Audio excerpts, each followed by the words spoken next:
Pues han pasado ya 25 años desde la huida de Antonio Anglés, el fugitivo más famoso y más buscado de España, el que nos marcó a toda una generación de mujeres, ¿no? De él hemos hablado varias veces en El Territorio Negro con Luis Rendueles y Manu Marlasca. Buenas tardes. Hola.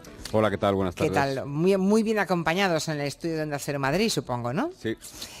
Bueno, vamos a hablar del asesino de Toñi, Miriam y Desiré, las niñas de Alcácer, que está en paradero desconocido desde el año 93 y cuyo rastro pues se perdió para siempre, esto es una enorme frustración, en un barco que hacía el trayecto Lisboa-Dublín. El caso es que hay dos periodistas, Gerard Martí y Jorge Saucedo, que han investigado y han seguido esa fuga en un libro que se llama El Fugitiu. De momento solamente se ha publicado en catalán, en el que pues, recopilan un montón de testimonios, 25 testimonios, algunos de ellos inéditos hasta ahora, y en el que ponen en evidencia los enormes errores que hicieron posible que se fugase ese asesino. Genari y Jorge, muy buenas tardes. Hola, buenas tardes. ¿Qué tal? Bueno, imagino que se publicará también en castellano, ¿no? En español. Bueno, pues esa es la gran esperanza y el gran sueño que tenemos, que se publique también en español y que, bueno, así de esa manera pues tenga un alcance mucho mayor el libro, la verdad. Porque de alguna forma también lo que en el libro contáis también se convirtió en un reportaje de investigación, ¿no? En La Sexta. Efectivamente, se convirtió en un reportaje de investigación que se emitió en La Sexta, en la que, coincidiendo con los 25 años de la fuga de Antonio Anglés, pues se hizo el reportaje con 25 testimonios, quizá los 25 testimonios principales del libro, porque realmente en el libro pues llegamos a entrevistar a unas 60, unas 70 personas relacionadas con Antonio Anglés, con su entorno, con los 3 meses de fuga. Y más o menos unos 2/3 de ellos son personas que han hablado por primera vez, ¿no? Que nunca habían hablado para un medio de comunicación, nunca se habían puesto delante de un periodista. A mí me impresionó ver en su momento el reportaje que hicisteis, la verdad es que me impresionó muchísimo, y el libro por supuesto también, ¿no? Este fugitivo. La pregunta que se hacen seguramente miles y miles de personas, sobre todo los que por edad pues nos marcó extraordinariamente aquel crimen atroz, es si este tipo sigue vivo. ¿Sigue vivo Antonio Anglés?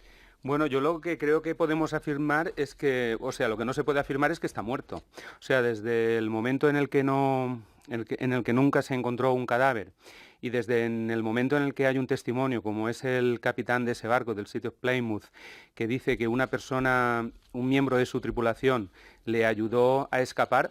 ¿Por qué no le pudo ayudar a escapar y bajar de ese barco del todo? Exactamente, sí, ¿no? Sí. Como que también hace 25 años como que se propagó esa idea de que se lanzó al mar y se ahogó, pero en nuestra opinión esa idea se propagó sin realmente que hubiera detrás una prueba o una base que la sustentara, ¿no? Pero la verdad es que eso caló y es un poco lo que persiste un poco entre la sociedad, ¿no? Desde luego, digamos que no sabemos si está vivo. Lo que no hay es ninguna prueba de que esté muerto. Así que luego, pues claro, así tal cual lo podemos dejar, ¿no? ¿Quién era Antonio Anglés antes de matar a Miriam, Toñi y Desiré? Porque en el libro contáis detalles de cuál era su perfil delincuencial. Ya era un delincuente Antonio Anglés, ¿no? Y ya contáis cosas de quién era este individuo. Bueno, Antonio Anglés desde muy joven, siendo ya un preadolescente, pues era un chico de un pueblo del entorno de Valencia capital, que se integró en una banda juvenil, la banda del Calígula. Cometían pequeños... Con ese nombre ya impone. Sí. Terrible ese. Sí, cometían pequeños robos tanto en su pueblo como en los pueblos cercanos. Luego subió un escalón dentro del mundo de la delincuencia y empezó a traficar con drogas, también sentando su base en Catarroja, que es su pueblo. Luego volvió a subir otro peldaño y cometió un secuestro de la que era su novia en aquel entonces, Nuria Pera, que nosotros en el libro vemos en ese secuestro, en ese episodio en la biografía de Antonio Anglés, como la semilla de lo que haría posteriormente, porque no fue un secuestro al uso, sino fue un secuestro salpicado de torturas, un encadenamiento a un pilar en la planta baja donde traficaba. Bueno, ya dice mucho de de quién era Antonio Anglés y de lo que iba a hacer en el futuro, ¿no? Y luego es una persona que, según nos la describe su entorno más cercano, hemos tenido la oportunidad de entrevistar a su mejor amigo, conocido en el mundo de la delincuencia como el Raulillo. Es una persona que nos la describe, y nos la describe él y muchas personas con las que hemos hablado, con una persona con una fortaleza física importante. Cosa capaz que no se corresponde con su anatomía, ¿no? No parecía una persona tan fuerte. Bueno, Las fotos que yo he visto siempre de Antonio Anglés es más bien un tipo, hombre, no digo que escuálido, ¿no? Pero tampoco demasiado musculoso, ni mucho menos. no, pero una persona muy fibrosa, con Ya, mucho aguante físico, Complexión sí, atlética. ya, ya. Mm. y capaz, por ejemplo, Raulillo, que El amigo, el sí. amigo, el mejor amigo de la infancia, quizás el amigo que todos hemos tenido de la infancia, pues es esta figura, el Raulillo. Eh, Nos cuenta un episodio que sucede pues cuando tenían 17 o 18 años, que están caminando un montón de horas por la zona de la Albufera en Valencia, a pleno sol, entre los arrozales. Él se moría de sed y Antonio Anglés quería seguir adelante, probablemente habían cometido alguna fechoría, quería seguir adelante, caminando, caminando, y su amigo se moría de sed y quería robar una botella de agua, conseguir agua en algún sitio, y Antonio Anglés seguía hacia adelante. También, por ejemplo, nos cuentan que se bañaba muchas veces en las acequias de la zona, y él era un nadador extraordinario, ¿no? Jugaban a tirar la moneda al fondo de la acequia y él era el primero que se tiraba a coger la moneda, nadaba, buceaba hasta el fondo y sacaba la moneda, ¿no? Una persona con unas capacidades físicas muy importantes. Una información esa del buen nadador que hace poner en duda que se ahogase realmente en el mar, ¿no?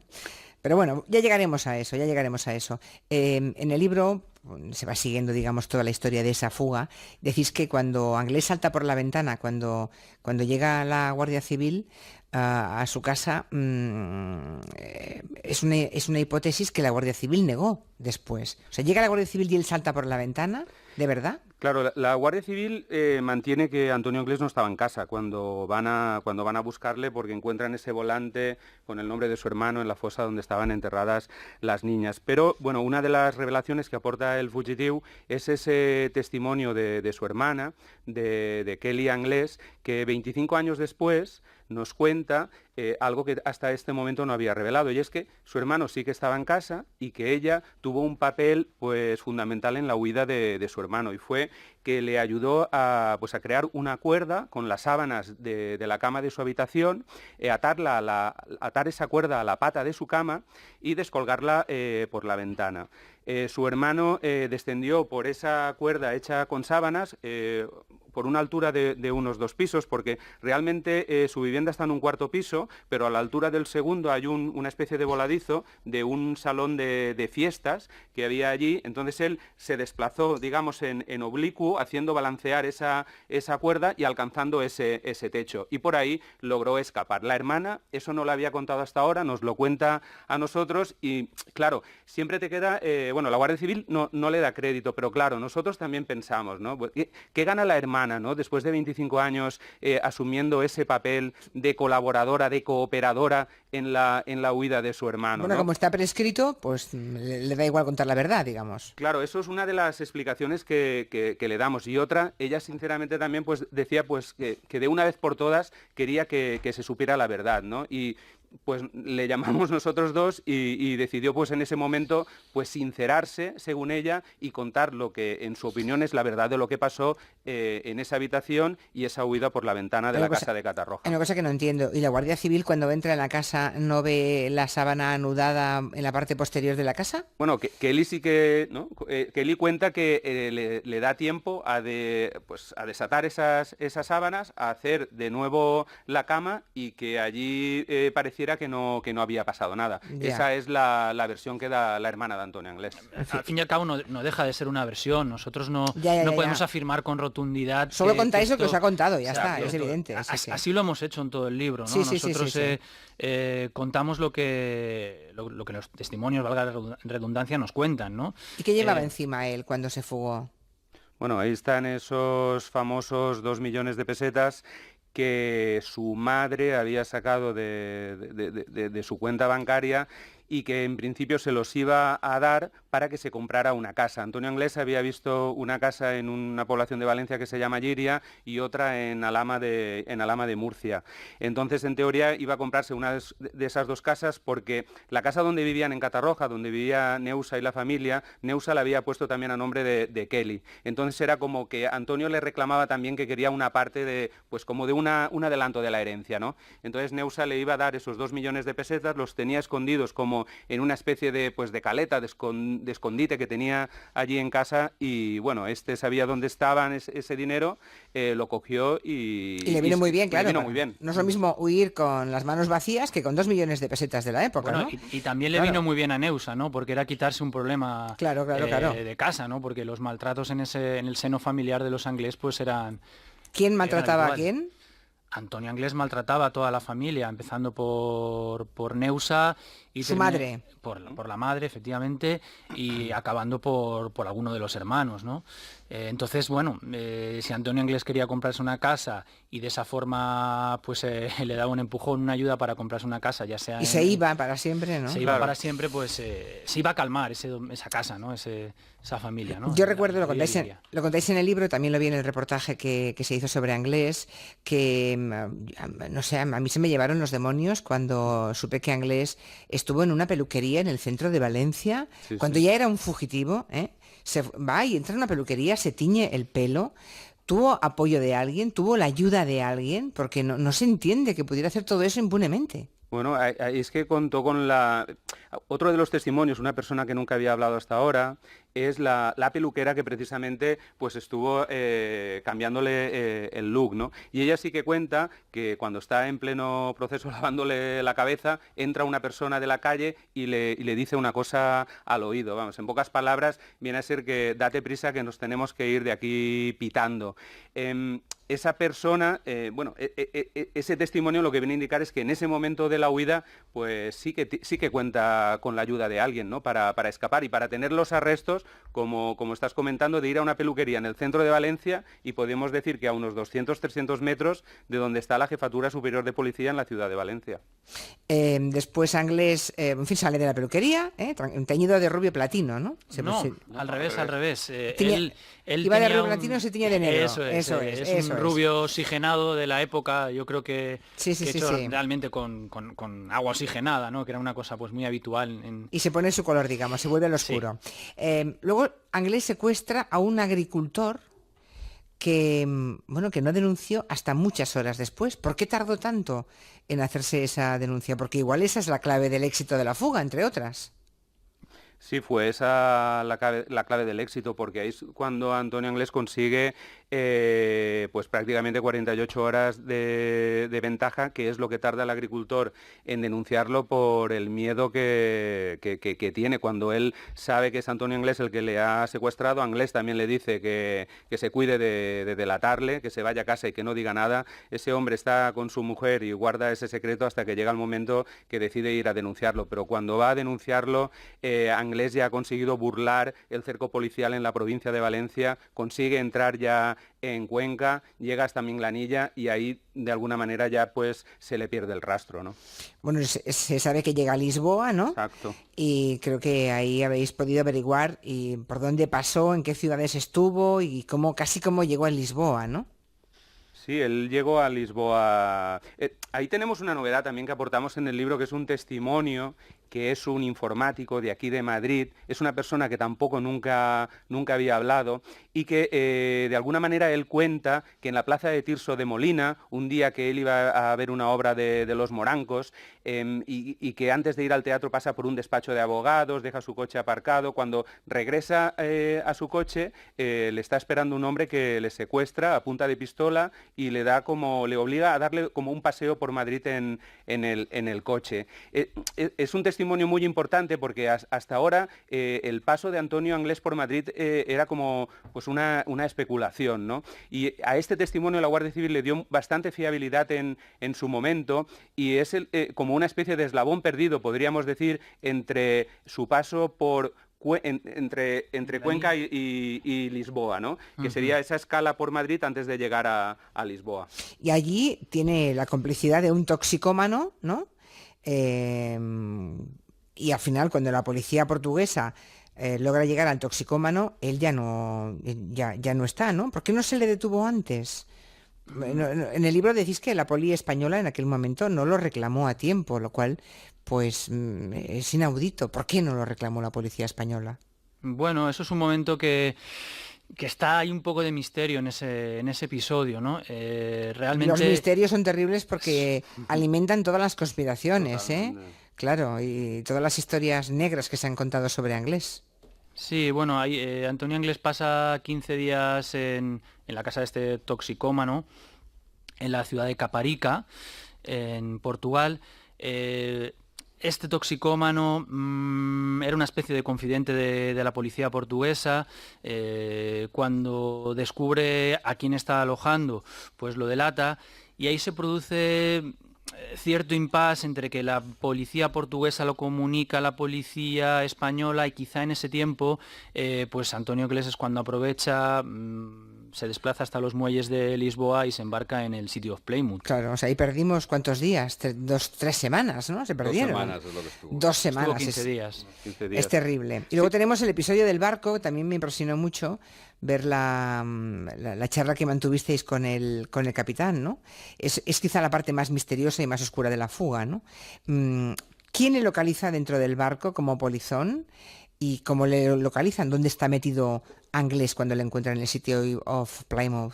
Pues Anglés había estado metido pues como en la sala de máquinas, en un almacén por la sala de máquinas, porque él sube al barco en Lisboa. Ese barco hace escala en Oporto, después hace escala en Bilbao, y de Bilbao ya va a Dublín. En pleno Golfo de Vizcaya es cuando le descubren. Y es, claro, él lleva como en ese momento unos 4 días escondido en el barco, le deben faltar los víveres, la comida en ese momento, y decide salir de su escondite para ir hasta la cocina del barco para coger comida.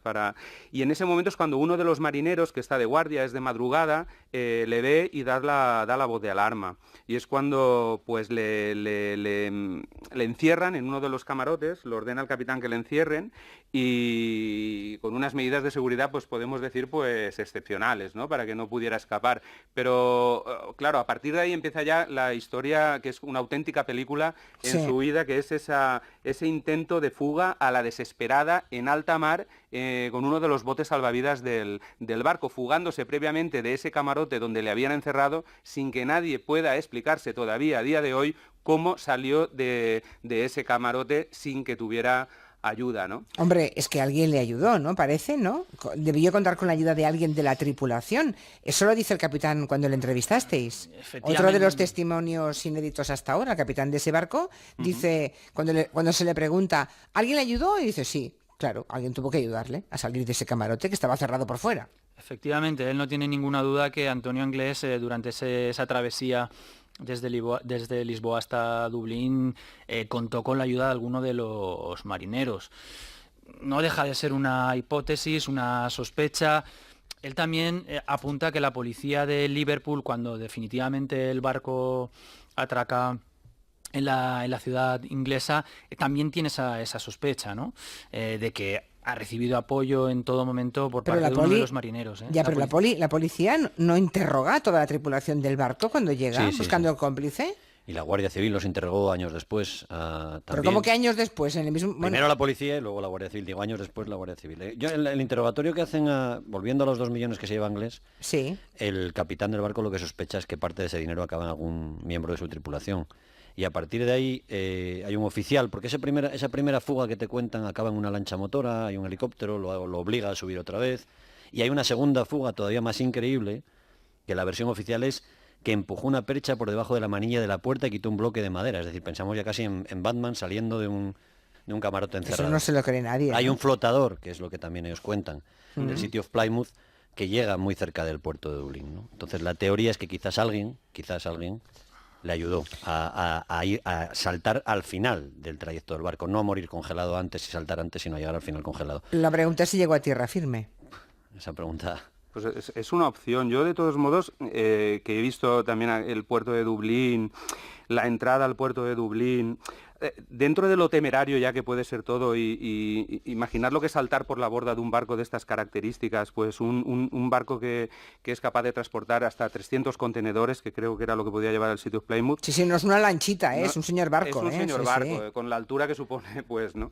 Pero es un puerto donde tiene unos espigones que prácticamente cuando el barco va a entrar por esa bocana dentro del puerto, esos espigones es que llegan prácticamente desde ese punto donde gira el barco, por decirlo de alguna manera, pues a tierra firme. Después es que hay 2 playas que también, dependiendo un poco del estado de las mareas, tampoco es demasiado exagerado o demasiado exagerada la distancia que se podría... O sea, que la podría haber recorrido a nado y más sabiendo las características físicas del individuo. Vamos. Yo nosotros también, por ejemplo, hemos hablado con el Servicio Meteorológico de Irlanda, ¿no? Entonces, por ejemplo, ahí pues existe el estudio de las condiciones meteorológicas de ese día exacto del 23 de marzo de 1993 a las 11 menos 10 de la noche, cuál eran la temperatura del agua, la marea, el viento, y bueno, el viento estaba en calma, la marea no estaba en su momento más alto, la temperatura eran unos 10 grados, la temperatura del agua. No sé, allí en Irlanda, por ejemplo, la meteoróloga tampoco lo veía descabellado. O sea que sí, digamos, es posible, no es una locura pensar que pudo llegar a tierra, ¿no? Desde luego, lo que es seguro, supongo, es que con los medios actuales, la fuga de Antonio Anglés hoy sería imposible, ¿no? Sí, bueno, yo creo que hoy sería... Pregunto para tranquilizarme a mí misma, ¿eh? Yo creo que sería absolutamente sería imposible, ¿no? Por localización de todo. Hemos vivido alguna fuga que intentó Sí. llegar muy lejos y recuerdo ahora mismo así, a bote pronto, a Sergio Morate, que intentó llegar hasta Rumanía y de hecho llegó hasta Rumanía, pero en cuanto entró en una casa donde supuestamente iba a buscar refugio, le dieron el estacazo. O sea, los medios de hoy son muy distintos, pensemos que no tiene nada que ver, ¿no? La disponibilidad que tiene ahora mismo Policía y Guardia Civil de medios electrónicos, de seguimientos a través de cualquier dispositivo, la intervención de comunicaciones, no tiene nada que ver. Me queda un minuto y pico. ¿Cómo les fue a los Anglés? Han pasado 25 años, Gennari y Jorge. ¿Qué ha sido de la vida de los Anglés? Bueno, ¿La madre vive? Sí, la madre sigue viviendo en Catarroja, pero vive en un adosado. Mira, como hay que ser rápidos, te voy a decir un poco cifras, ¿no? Neusa, por ejemplo, tiene propiedades por valor de unos 300.000 euros, ¿no? Y tiene, por ejemplo, una hipoteca contraída. Las hipotecas suman unos 300.000 euros y vencen en 2047, y es una señora que tiene 78 años. Kelly también tiene unas propiedades por valor casi de 300.000 euros. Carlos, el hermano pequeño, tiene una casa que la compró por más de 300.000 euros. El Mauri, que es otro, el penúltimo, podríamos decir, tiene 2 pisos y un dúplex a medias con su exmujer, pagados a tocateja. Es decir, que con estas cifras, por ejemplo, te estoy hablando de casi 1 millón de euros en propiedades, es lo que tiene esa familia. ¿Y esto es normal? Bueno, No, perdonadme. Parece ser que han tenido una fuente de ingresos fluida, pero no sabemos. Son cuál. unos emprendedores. Eso... Qué mal rollo, me estoy quedando muy mal, ¿eh? Bueno, Ya. también tienen 2 gasolineras. Sí, Tienen también los tiene gasolineros. gasolineras, sí. Ya. Y se han cambiado los nombres los hijos, ¿no? se han alterado los El apellidos. orden de los apellidos, porque llamarse Anglés es un estigma, obviamente, claro. El estigma inglés lo han querido eliminar totalmente, ¿no? Decidme una cosa, ¿hay alguna operación de la policía o de la Guardia Civil que esté abierta por si alguna vez alguien cree que lo ha visto o se puede dar con él? La investigación sigue en marcha. La Guardia Civil está pendiente siempre y la policía de cualquier avistamiento que pueda haber de Antonio Anglés en cualquier punto del mundo, vamos. El año pasado hubo una persona que dijo que lo había visto en Newark, creo, en Nueva Jersey, en Estados Unidos, y se comprobó y era falso. Pero está prescrito el delito. No. Ah, no está prescrito el No ha delito. prescrito porque hubo una diligencia, creo recordar que en el 2009, Pero falta poco. Con una persona dirigida contra Antonio Anglés, y eso digamos que volvió a hablar la prescripción, así que en el año 2029 será cuando prescriba. ¿Sí? Lo contamos en el libro, ¿eh? Es verdad. Intervención telefónica. me parece. Es verdad, Pinchazo es verdad. telefónico.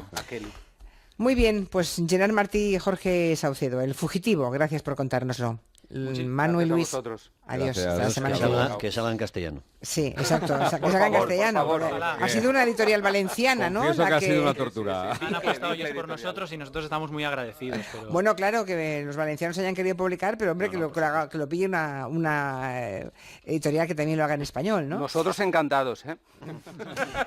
Me imagino. Gracias y hasta pronto. Adiós. Hasta luego.